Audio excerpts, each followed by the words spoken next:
Merci. Madame la maire, mes chers collègues, vous le savez, notre groupe UDI Modem n'a eu de cesse depuis juillet 2016 de vous faire part de nos craintes quant à la continuité de service dans le cadre du renouvellement du marché Vélib. Durant des mois, vous avez balayé nos interrogations en nous promettant un service étendu et modernisé dès le mois de mars 2018. Alors aujourd'hui, plus personne n'y croit, pas même l'opérateur, si j'en crois les annonces qu'il vient de faire. Alors, c'est pour le plus grand désarroi, évidemment, des abonnés, mais également pour le plus grand désarroi des personnels. Des personnels dont on n'a pas suffisamment parlé et qui reviennent sur le devant de l'actualité, non pas sur la question de leurs conditions de travail, sur lesquelles il y aurait pourtant beaucoup à dire, mais parce que certains souhaiteraient leur faire porter la responsabilité du fiasco Vélib.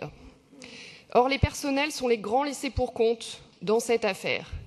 Laissés-pour-compte une première fois, car les modalités du premier contrat Vélib entre la ville et Deco ne prévoyaient pas d'obligation pour le nouvel allocataire de reprendre les personnels, ce qui constitue, à n'en pas douter, une faute de la part de la ville.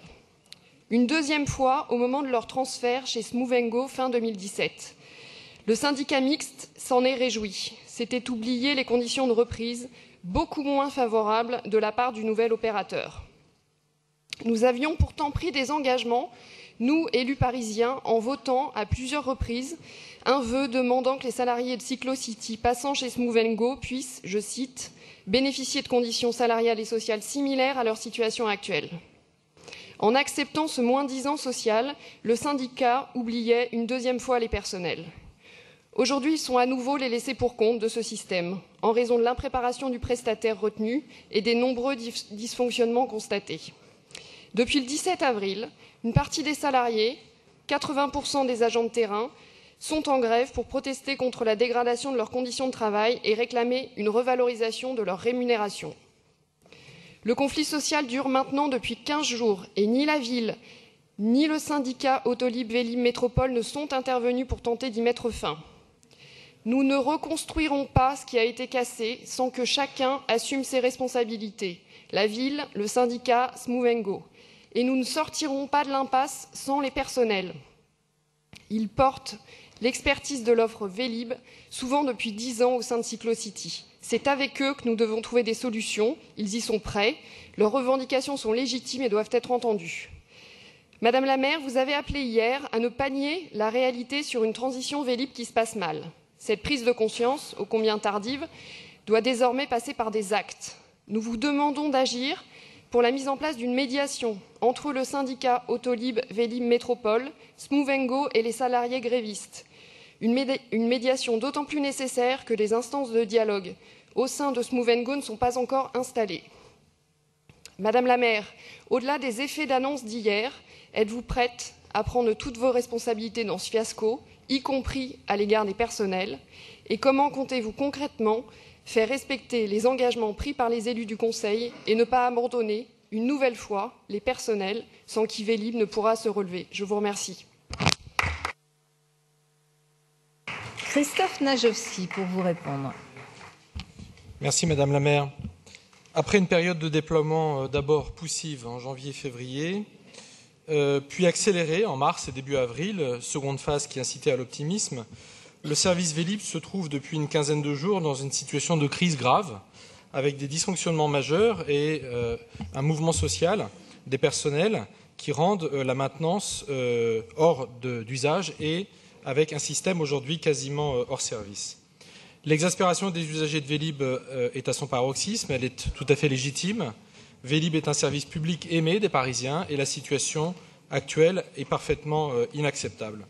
C'est ce qu'ont d'ailleurs signifié la maire de Paris, Anne Hidalgo, le président de la métropole du Grand Paris, Patrick Ollier, la présidente du syndicat Autolib Vélib Métropole, Catherine Baratier-Elbaz, qui ont convoqué hier les dirigeants de Smooth & Go pour les rappeler à leurs responsabilités et obtenir de leur part des engagements concrets en vue d'une sortie de crise rapide.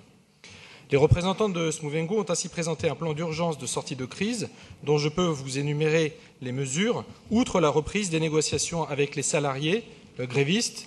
Et sur ce point, je répondrai à Mme Gatel en disant que nous sommes bien entendu toujours ouverts à la discussion avec les salariés, sachant que la gestion du mouvement social est d'abord de la responsabilité de l'entreprise prestataire, puis celle du syndicat Autolib Vélib Métropole, mais que bien entendu la ville de Paris jouera pleinement son rôle et essaiera de jouer ce rôle de médiation qu'elle a joué par le passé pour dénouer la situation.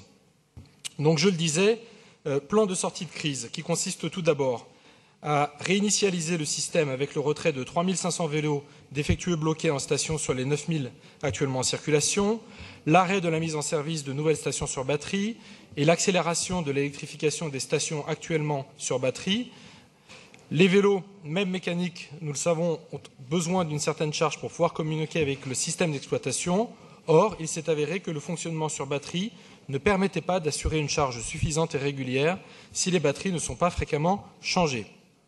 Les mesures prises visent donc à sortir de cette contrainte et ainsi de se focaliser sur l'électrification des stations et non sur l'ouverture la plus rapide de stations sur batterie avec un fonctionnement dégradé et fragile. C'est également dans son plan de sortie de crise l'augmentation des effectifs du centre de relations clients, la mise en place d'une équipe dédiée au déblocage des comptes ou encore l'amélioration de la communication de crise, notamment pour faciliter les modalités de remboursement et pour informer sur l'état des vélos, des stations et du déploiement du service. Il s'agit donc d'agir sur deux volets, un volet technique avec la nécessité de parvenir le plus rapidement possible à un système fiable de dépose et de reprise des vélos et un volet communication avec la nécessité d'être transparent pour montrer aux Parisiens et aux Franciliens ce qui ne fonctionne pas, pourquoi cela ne fonctionne pas et quand cela va fonctionner.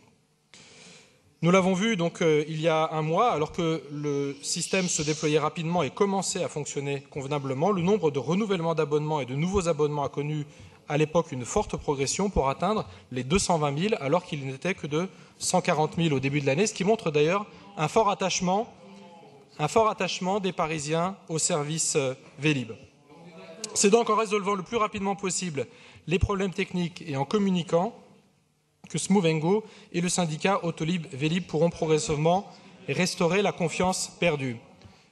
Je voudrais dire également à Mme Gatel qui a parlé de fautes concernant la question de la reprise obligatoire des salariés d'ex-Cyclocity, désormais Smovengo. Je voudrais rappeler que nous sommes dans un état de droit et qu'il y a des règles des marchés publics. Enfin, cessez ces enfantillages. Nous sommes en question d'actualité et on répond. Donc vous écoutez, s'il vous plaît. Soyez courtois. Un peu de courtoisie républicaine, ça ne fait pas de mal par les temps qui courent. C'est Christophe Najewski, mon adjoint, qui répond, en toute responsabilité. Je vous disais donc, Madame Gatel, que nous sommes dans un état de droit. Il y a des règles concernant les marchés publics et nous nous y conformons strictement. Et donc, je vous avoue que je suis quand même très surpris que vous parliez de faute. Est-ce que vous voudriez que la ville déroge aux règles des marchés publics et ne respecte pas les règles des marchés publics lorsqu'elle y a recours? C'est quand même assez curieux comme façon de procéder. Nous avons par ailleurs donc aujourd'hui, donc à l'issue de la réunion d'hier, nous avons reçu l'assurance qu'il y avait une volonté affichée par le prestataire de faire fonctionner donc le système Vélib. Nous ferons un nouveau point dans quelques semaines pour évaluer l'efficacité du plan de sortie de crise. La mairie de Paris, les 68 communes du syndicat Autolib Vélib Métropole, la métropole du Grand Paris sont aujourd'hui mobilisées pour obtenir de Smovengo le service correspondant aux obligations du contrat et pour rétablir Vélib dans les plus brefs délais. Nous pouvons encore construire le plus important et le plus performant système de vélo en libre de service d'Europe, voire même du monde. Nous sommes tendus vers un seul objectif, la réussite de Vélib, car c'est d'abord et avant tout ce que demandent aujourd'hui les usagers et le retour des Vélib en état de marche dans les rues de Paris. Je continuerai par ailleurs pour ma part à convoquer, comme je le fais avant chaque conseil depuis le mois de janvier, les dirigeants de Smovengo pour qu'ils viennent s'expliquer en toute transparence devant les élus parisiens. Et je note que d'ailleurs que ceux qui vocifèrent ici, c'est ceux qu'on ne voit pas à ce genre de réunion. Donc ils viendront s'expliquer à nouveau devant les élus parisiens d'ici la fin du mois de mai. Merci Monsieur Najewski. Madame Gatel, vous avez la parole. Merci. Alors j'ai cru qu'une nouvelle fois on aurait la même réponse comme celle qu'on a depuis à peu près 12 mois, mais je vois que M. Najdowski finalement m'a vraiment écouté. Donc concernant la reprise des personnels entre Vélib 1 et Vélib 2, c'est tout l'esprit du service public, M. Najdowski. Je connais le code des marchés publics. En général, ça n'est pas de cette manière-là que ça se passe. C'est la différence entre la loi et l'esprit. Par ailleurs, vous avez oublié de dire que vous avez oublié de dire, M. Najdowski, que donc, le directeur général de Smooth & Go vient d'annoncer à l'instant en conférence de presse la fin de l'overflow et la fin des Vélib électriques. Je pense que c'est un sujet suffisamment important pour qu'on puisse en débattre dans cette Assemblée. Enfin,